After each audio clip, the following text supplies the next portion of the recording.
Shalom. First and foremost, I want to give all praises, honor, and glory to Yahweh, Bahasham, Yahweh Shai, Bahasham, Rachah Kodash. Yahweh is the name of the Heavenly Father in the ancient Hebrew, and Yahweh Shai is the name of His only begotten Son in the ancient Hebrew as well. Double honors to the elders and the apostles of Great Millstone, and peace and blessings to the elect.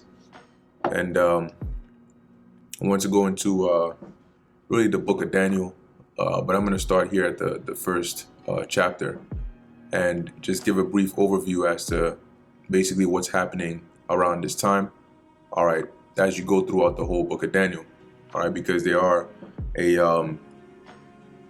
quite a few prophecies, right, which at the time of Daniel, a lot of those chapters, like the 7th chapter, 8th chapter, 9th chapter, those are all prophetic in his time, because they were going to happen after him. But in our time, those are all historical. Okay, there are still a few prophecies in here, pertaining to Daniel, the 2nd chapter, and so on and so forth. Okay. But just to give a brief overview as to what's going on over here. So at this point in time, you basically have the book of Daniel starts off right around the same time that the Babylonian or the Neo-Babylonian comes up into power. Okay, and this is a map that's highlighting the region in which the Neo-Babylonian Empire had control over. Okay, and when you look into it, at this point in time, they had taken down the Assyrian Empire. Okay, because prior to this point, they were ruled under the Assyrians. The Assyrians had authority over them. Okay, but the Babylonians, along with the help of the Medes, and Scythians and so on and so forth, they were able to take down the Assyrian Empire. Okay, and finish them off here at the Battle of Carchemish. Okay, and so after they did that, of course, they started to take over, and conquer and take over certain regions. And as you can see, right around this area where you have Israel, we were also subjected onto the Babylonians. Right now, something to point out is the Babylon consisted of, different types of people. When I'm talking about the actual people that were living in the kingdom, but the actual ruling class. Okay, sometimes you hear referred to as the Chaldeans, but the actual ruling class were Assyrians. Okay, they were Assyrians because the first ruler of the Neo-Babylonian Empire was actually a man by the name of Nabopolassar, okay, who was the father of who we know now as Nebuchadnezzar II, and he was an Assyrian. Okay, he basically revolted and gathered some forces and basically took over. Okay, so Nabopolassar, Nebuchadnezzar, and his descendants, they were all Assyrians, okay, that were ruling here in this region.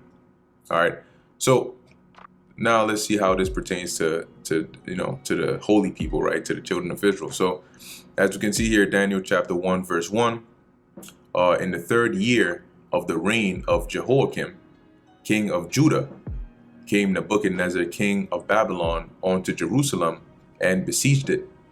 All right.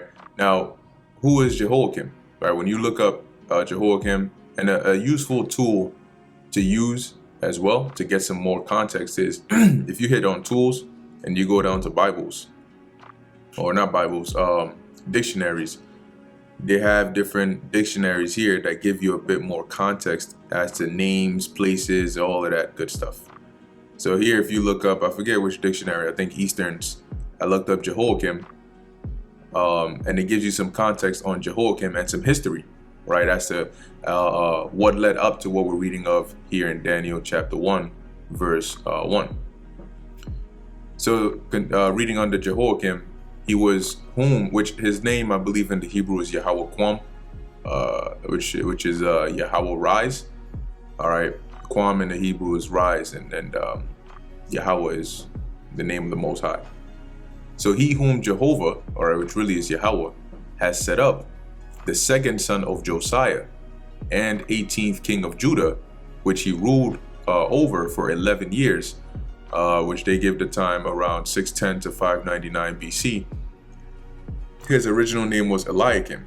Now, this what we're reading of here in Daniel 1:1. This is right around the ending of the succession of kings in Israel. All right, because from the time of from the time of King Saul, which was the first king of Israel, to King David, to King Solomon, and then the kingdom was divided. Right, it was split. The kingdom was split after King Solomon, during the reign of his son Rehoboam. And that's when you have now that one kingdom of Israel becomes split into the northern kingdom and the southern kingdom. All right. And the southern kingdom consisted of Judah, Benjamin, and Levi, and the northern kingdom was the rest of the 10 tribes, or the rest of the northern kingdom, put it like that, right? So at that point, you had two kings in Israel, pretty much, right? Kind of reigning simultaneously, one over the southern kingdom, one over the northern kingdom.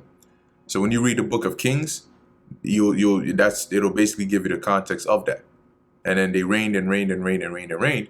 So when we get to the point of Josiah, right, which you can look him up and read about him, but when you get to the point of Josiah, you're now getting to the ending of the kings that were reigning over Judah. Because at this point in time, the northern kingdom was already taken out of the land. Right, the northern kingdom had been deported from their land. They had been taken into captivity under the Assyrians when the Assyrians were in power. So you had the kingdom of Judah that was mainly left in the land, and now the kingdom of Judah was also about to get taken up out of their land, because the Lord did say that this is what He would do if Israel continued in their wickedness.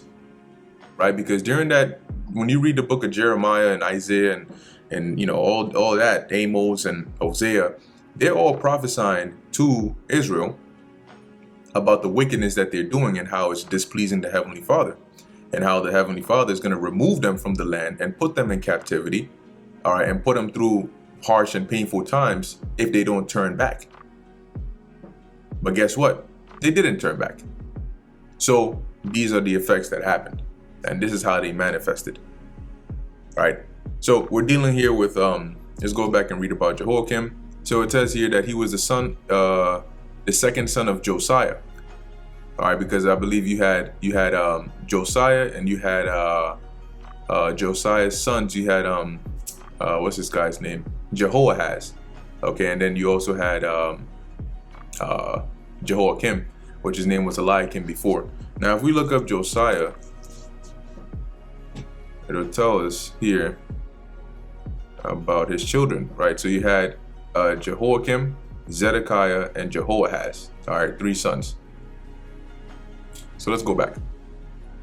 On the death of his father, his young brother Jehoahaz. Now, his father, Jehoiakim's father, was Josiah.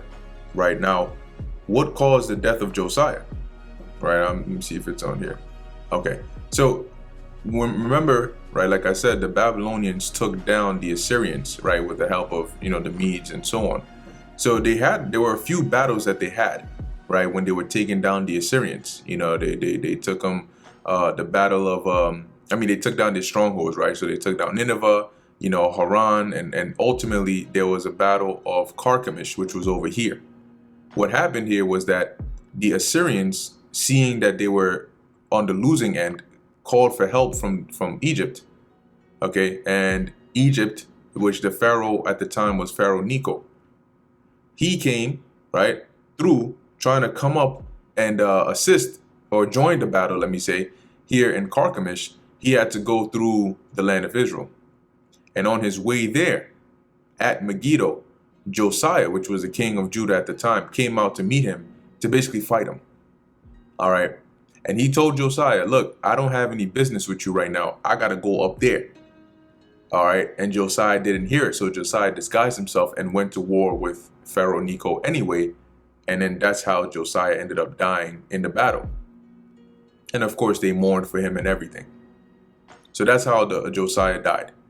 And what it's saying here is after Josiah died, right, on the death of his father, his younger brother Jehoahaz, who favored the Chaldeans against the Egyptians, was made king by the people. Okay, So Jehoahaz, the people decided we want to make Jehoahaz king, so he basically became king, which I believe the scriptures refer to him as Shalom. But it says here, he was made king by the people, but the king of Egypt, Pharaoh Necho, invaded the land and deposed Jehoahaz. Right, so and this is really good, right? Because they give you the little precepts that back up these points. Jeremiah 22:11, for thus saith the Lord Yahweh, touching Shalom, the son of Josiah, king of Judah, which this is referring to Jehoahaz, which reigned instead of his father, which went forth out of his place, he shall not return thither anymore. So how did he go forth out of his place? Because the Pharaoh Necho, when he went up, I believe it was on his way back, if I'm not mistaken, that he basically took Jehoahaz out of power. He basically took him captive. And that's why here Jeremiah was saying that the Lord says that Jehoahaz ain't gonna come back. All right, they took him away and he's gone. So where are we at? Right, invaded the land and deposed Jehoahaz, setting Eliakim on the throne in his stead and changing his name to Jehoiakim. So that's pretty much what happened. Josiah died, and then the people decided to make Jehoahaz king. Pharaoh Necho said no, took Jehoahaz off, and instead set up Jehoiakim or Eliakim, which he was a wicked individual too, like Jehoiakim. I believe that when you read the book of Jeremiah, you'll see why. So here's a precept to back that up, right? 2 Kings 23:33. And Pharaoh Necho put him in bands at Riblah, in the land of Hamath, that he might not reign in Jerusalem, and put the land to a tribute of 100 talents of silver and a talent of gold. And Pharaoh Necho made Eliakim, the son of Josiah, king in the room of Josiah his father, and turned his name to Jehoiakim, and told Jehoahaz, and took Jehoahaz away, and he came to Egypt and died there. See, that's what Jeremiah was saying, that he wasn't going to return anymore. And here's another precept for that. Jeremiah 22:10. Weep ye not for the dead, neither bemoan him, but weep sore for him that goeth away, for he shall return no more, nor see his native country. Because remember, the people like Jehoahaz. That's why they made him king. But, the Lord had other plans. For thus saith the Lord Yahweh, touching Shalom, the son of Josiah, king of Judah, which is Shalom is also Jehoahaz, which reigneth instead of Josiah his father, which went forth out of his place. He shall not return thither any more, but he shall die in the place whither they have led him captive, and shall see this land no more. So that's what happened. And this is all leading to how Jehoiakim comes into power. And this is what we just read here, right? So it says, after this, the king of Egypt took no part in Jewish politics, having been defeated by the Chaldeans at Carchemish. Because remember, that's where he was going, right? He went to Carchemish, to the battle that was over there, which the Assyrians were involved in that, the Babylonians were up in that. Okay, but he ended up taking an L. And after that, he just, he went back to his place. And that's 2 Kings 24:7. So the book of Kings has a lot of history, and the book of Jeremiah as well, because the book of Jeremiah, it takes place, and there's certain events that are happening during the time of Jeremiah that are also recorded in the book of Kings, because they were happening right around the same time. Although the book of Kings covers a longer period of time prior to Jeremiah. Okay. And the king of Egypt came not again any more out of his land, for the king of Babylon had taken from the river of Egypt onto the river Euphrates all that pertained to the king of Egypt. So when you look at this this region right here, everything that Pharaoh Necho owned from the river of Egypt, which could be the Nile, really, all the way onto the river of Euphrates, the Babylonians took. Okay, they took that. So now they were the new boss in town. Palestine was now invaded and conquered by Nebuchadnezzar. Jehoiakim was taken prisoner and carried captive to Babylon. It was at this time that Daniel also and his 3 companions were taken captive to Babylon. And that's where we read of in Daniel chapter 1, verse 1. So that's basically the background, the setting as to what's leading up to Daniel. So Daniel, the book of Daniel, when you read it, Daniel is not in Jerusalem. Daniel is not in the land of Israel. He's not here. Okay? He's not here. In the beginning, he was. But when all this transpired, after the Babylonians came and took over, they ended up, what the Babylonians did was they started to take people from here back to Babylon with them, captives. This was prior to them destroying the walls and burning the temple and all of that. But they started to take people captives, like the king, the nobility, and so on and so forth. And as we're going to read in Daniel 1, they did that because they're taking the best of the best so they can use them to better their empire. It's like if you I think this happened in one of the world wars, but basically if you go to, say, modern day, right? Modern day, you're one country going to war with another country, and that country has like these brilliant scientists and physicists and wielders and all of that, and you go and take over that country, you're just gonna kill them? No. The smart thing to do would be to take those smart, wise scientists and physicists and blacksmiths and all of that, and you bring them over to your land so they can work for you, because they have skills that are valuable. When people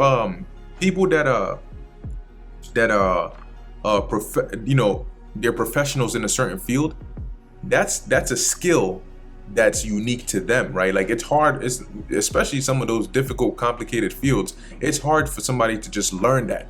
So when you have somebody else that's already good in that, you're gonna want to utilize them to bring them, let them work for you, and also teach others, so you can also gain the advantage of that.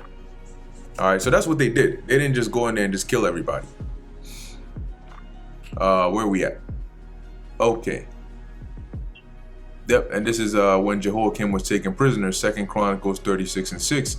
Against him came up Nebuchadnezzar, king of Babylon, and bound him in fetters to carry him to Babylon, which are basically shackles, chains. Nebuchadnezzar reinstated Jehoiakim on his throne, but treated him as a vassal king. In the year after this, Jeremiah caused his prophecies to be read by Baruch in the court of the temple,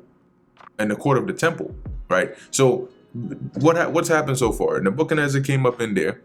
He took Daniel and the rest of them captive, and Jehoiakim, but he also he basically set Jehoiakim back up as a puppet ruler, as a vassal king, meaning you're gonna pay tribute to me. You're ruling under me, right? And at this time, Jeremiah, Baruch, because Baruch was a scribe of Jeremiah, right? So Jeremiah is still prophesying. And as it says here, Jehoiakim, hearing of this, had them also read in the royal palace before him. So he basically had them bring the prophecies of Jeremiah so he can hear it. The words displeased him, and taking the roll from the hands of Baruch, he cut it in pieces and threw it in the fire. During his disastrous reign, there was a return to the old idolatry and corruption of the days of Manasseh. See? So this guy Jehoiakim, he was nothing but bad news. All right, he didn't follow the right ways. And that's why his death was the way it was, which we're about to find out. After 3 years of subjection to Babylon, Jehoiakim withheld his tribute and threw off the yoke. So Nebuchadnezzar set him up as captive. He reigned for a bit with his wickedness, and then he got so confident. He said, "I ain't doing this no more. After this, I'm not gonna pay tribute. I'm free now. I'm sovereign." Right. 2 Kings 24:1. In his days, Nebuchadnezzar, king of Babylon, came up, and Jehoiakim became his servant 3 years. Then he turned and rebelled against him. And when he did that, right, hoping to make himself independent, Nebuchadnezzar sent bands of Chaldeans which bands meaning armies. He sent bands of Chaldeans, Syrians, and Ammonites to chastise his rebellious vassal. All right, that's in 2 Kings 24:2. And the Lord sent against him bands of the Chaldees, and bands of the Syrians, and bands of the Moabites, and bands of the children of Ammon, and set them against Judah to destroy it, according to the word of the Lord, which he spake by his servants, the prophets. Because when you look at this region, guess what? The Babylonians had control of all this region, right? The Ammonites and Moabites were on the east side of Jordan, all right, on this side. And I forget what other nation of people were mentioned in here. Let's see, Ammon, right? Moab, Syrians, and they were all up here, right? So they were all under the control of Babylon anyway. So they were going to do what was told. They cruelly harassed the whole country. The king came to a violent death, where this king is talking about Jehoiakim, and his body having been thrown over the wall of Jerusalem to convince the besieging army that he was dead, after having been dragged away, was buried beyond the gates of Jerusalem with the burial of an ass. And they date this right around 599 BC. And this is in Jeremiah 22:18. Therefore thus saith the Lord concerning Jehoiakim, the son of Josiah, king of Judah, they shall not lament for him, saying, Ah, my brother, or Ah, sister. They shall not lament for him, saying, Ah, Lord, ah, or Ah, his glory. Verse 19, he shall be buried with the burial of an ass, drawn and cast forth beyond the gates of Jerusalem. And Slakia for the noise outside. Verse 30, Jeremiah 36:30, therefore thus saith the Lord Yahweh of Jehoiakim, king of Judah, he shall have none to sit upon the throne of David. His dead body shall be cast out in the day to the heat, and in the night to the frost. All right, and basically what happened here, Jehoiakim, after he was put to death, his son Jehoiakim, okay, which I believe was also referred to as Jeconiah. Basically, he was put on there for a little bit, and then he was taken captive to Babylon.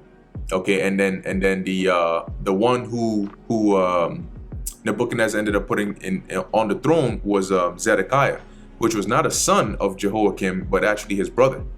Right? Remember when we looked up here, the children of Josiah, you had Jehoiakim and Zedekiah, so they were brothers.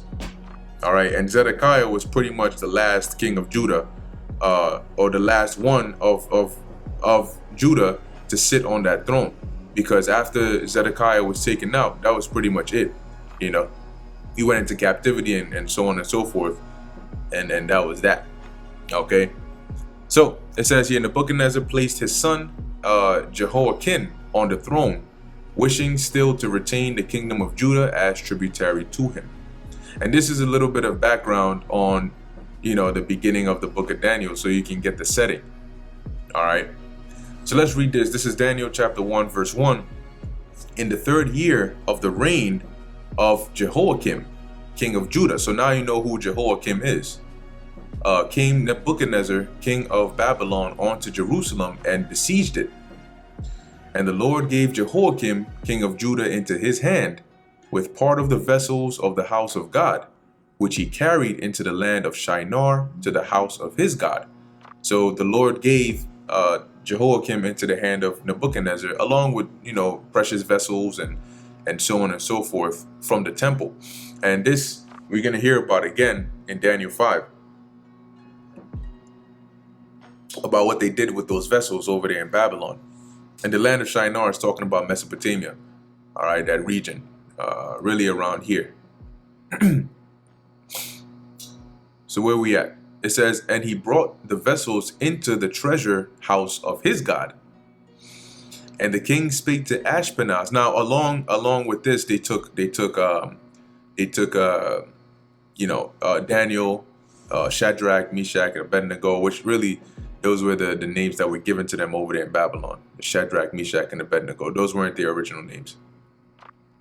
And the king spake unto Ashpenaz, the master of his eunuchs, that he should bring certain of the children of Israel, and of the king's seed, and of the princes, children in whom was no blemish, but well favored, and skillful in all wisdom, and cunning in knowledge, and understanding signs, and such as had ability in them to stand in the king's palace, and whom they might teach the learning and the tongue of the Chaldeans. So he basically asked, give me the best of the captives, those that have great potential.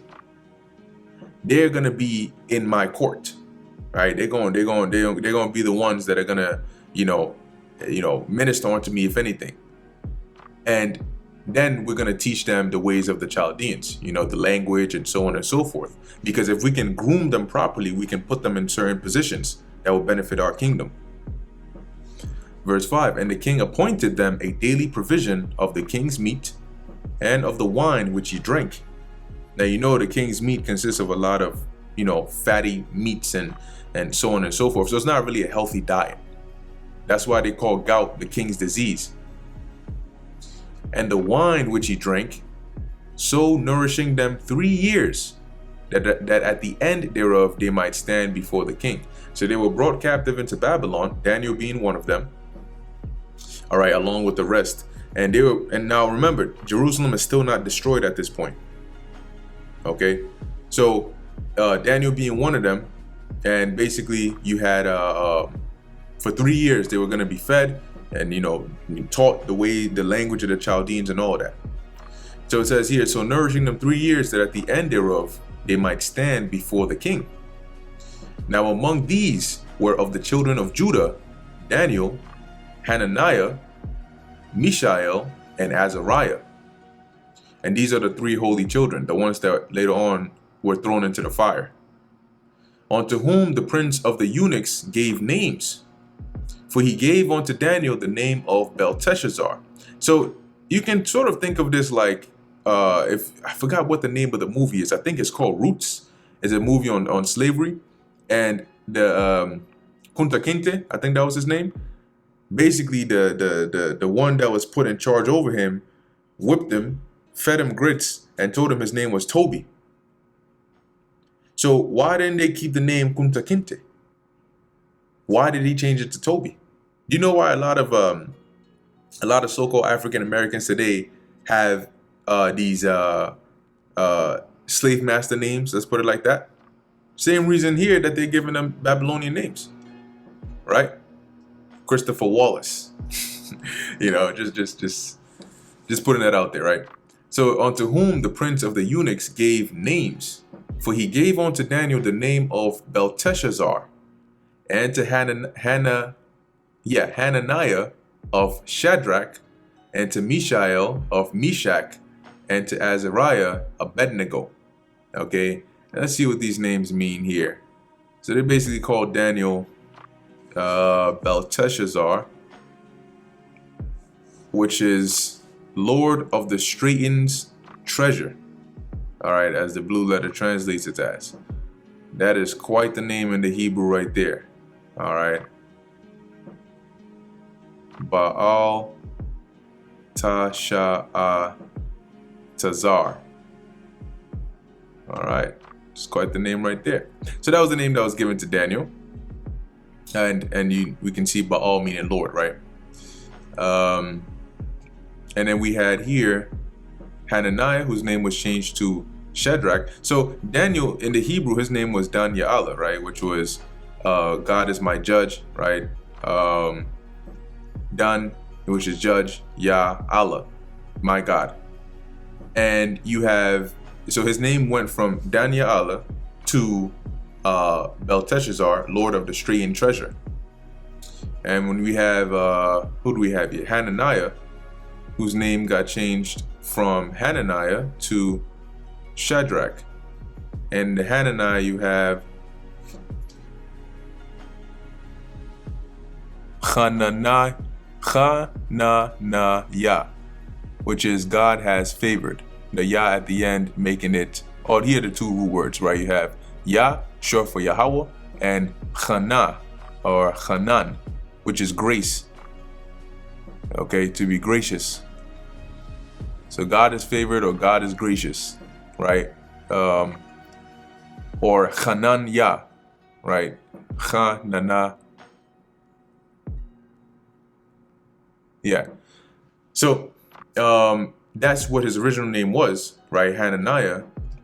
And it got changed to, what do we have here? Shadrach, right? Yeah, basically same thing. Shadaraka. Shadarach, or Shadrach. And it says here, royal or the great scribe. Okay, and this is what they basically changed his name to. Now it says here, the godly friend of Daniel, whom Nebuchadnezzar renamed Shadrach, one of the three friends who with Daniel refused to make themselves unclean. Yep, just giving a bit of history there. And the last one is we have here, well, not the last one, but Mishael, whose name got changed to Meshach. And Mishael, it says here, who is what God is. All right, we have here Maya Sha'ala, Maya Sha'ala. Okay, who is what God is. And it's very similar to Michael, right, which is Maya Ka'ala. Okay, and I believe that is who is like God. And his name went from Mishael to Meshach, Mayashak, which is guest of a king. Okay, Mayashak, guest of a king. And lastly, we have here Azariah, whose name got changed to Abednego. All right, Azariah, you have here. Yep, Yahweh has helped. That's Izar Yah. Okay, Izar Yah. Yahweh has helped, and it got changed over here to Abednego. Ibad Nagar. Ibad Nagar, servant of Nebo, they say here. Okay. What does this give us here? Servant of Nebo. All right. So basically, these are the names that were given unto them. Okay, let's keep on going. Just wanted to go into that real quick. Verse 8, but Daniel purposed in his heart that he would not defile himself with the portion of the king's meat. So when they heard that, all right, this is what the king said, you're going to get fed this, you're going to get fed that. Within himself, he was like, hell no, I'm not eating that. You know? So it says, nor with the wine which he drank. Therefore he requested of the prince of the eunuchs that he might not defile himself.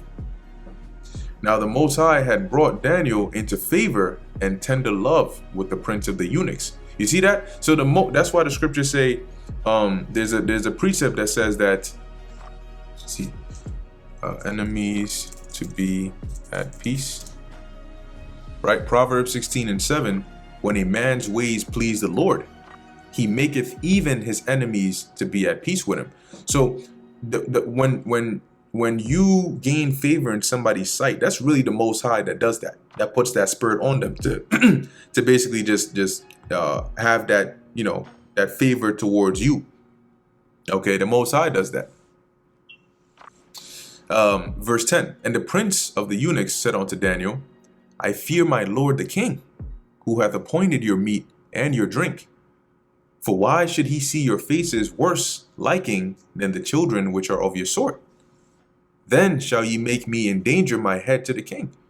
So basically he said, look, I hear you, but this is the king's commandment. Now, if I don't give you the portion he gave you, you're going to start to get all skinny and you're going to look different than the others that I brought who are getting fed this meat and wine. And then the king is going to say, what's going on over here? And then guess what? I'm going to be in danger. See, here's the thing. The thing about the thing about the harshness of the reality of the ancient world was when you are in a king's court, for example, this ain't like, oh, you didn't do your job right and you got fired. Back then, it wasn't about getting fired. Your life was on the line because the king can say, put him to death, throw him in jail, let him get eaten by wild animals. So those servants were very, very, very, very particular and obedient to make sure they didn't piss off the king or the ruler. Verse 11, Then said Daniel to Melzar, whom the prince of the eunuchs had set over Daniel, Hananiah, Mishael, and Azariah, prove thy servants, I beseech thee, 10 days, and let them give us pulse to eat and water to drink. Then let our countenances be looked upon before thee, and the countenances of the children that eat of the portion of the king's meat. And as thou seest, deal with thy servants. See, and that part right there was wisdom. That was a very wise suggestion by Daniel. He said, look, all right, let's do this then. Let's do an experiment. Let us try this diet that I'm requesting for 10 days. And then you can come back after that. After the 10 days, you can look at us, compare us to the others that are eating the king's meat, and find out who looks better. When it says the countenance, it means your look, right? See whose appearance is, how our appearance looks in comparison to them. And based on what the results are, then you can decide whether, you would let us have this diet, or you're just going to give us the king's meat anyway. Verse 14. So he consented to them in this matter and proved them 10 days. And at the end of 10 days, their countenances appeared fairer and fatter in flesh than all the children which did eat the portion of the king's meat. So they were basically looking much better, glowing, rejuvenated, looking nice and good, because they were putting good food. They were putting good food into their body, things that their body could use. Verse 16, thus Melzar took away the portion of their meat and the wine that they should drink, and gave them pulse. When you look up pulse, it says vegetables. As for these 4 children, God gave them knowledge and skill in all learning and wisdom.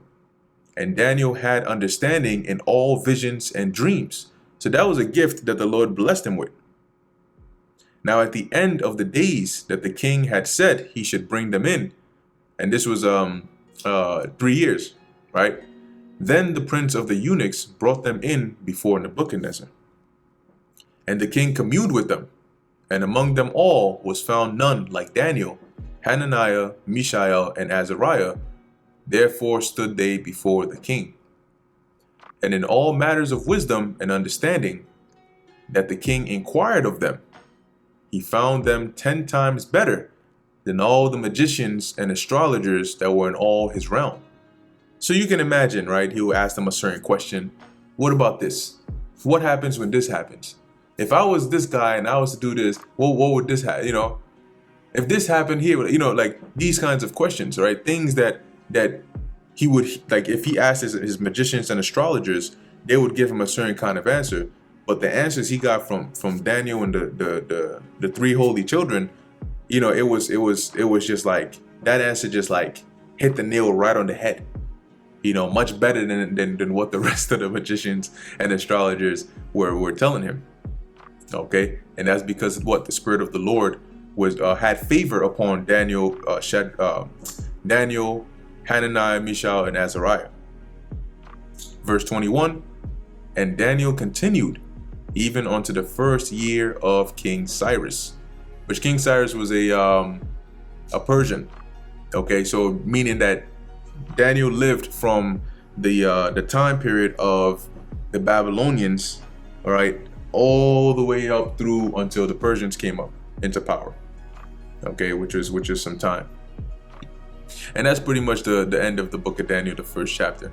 And I know it might have been a little lengthy because of the bit of context at the beginning. Okay, but this is pretty much the book of Daniel. What happens is, the book of Daniel takes place over the span of the Babylonian Empire, the Neo-Babylonian Empire, after they had taken over Jerusalem, taken us captive, and then eventually what they did was they destroyed, right, because they besieged Jerusalem, so they destroyed the walls and they burnt the temple. Okay, and that was a very devastating time. So they destroyed the temple that Solomon had built. They took us captive into Babylon, and like I said, the book of Daniel takes place around that whole time, all the way up until the Persians come up and take down the Babylonians, and so on and so forth. All right. So with that, Lord willing, you are edified. In closing, I want to give all praises, honor, and glory to Yahweh, Bahasham, Yahushai, Bahasham, Racha, Kodash. And until next time, Shalom.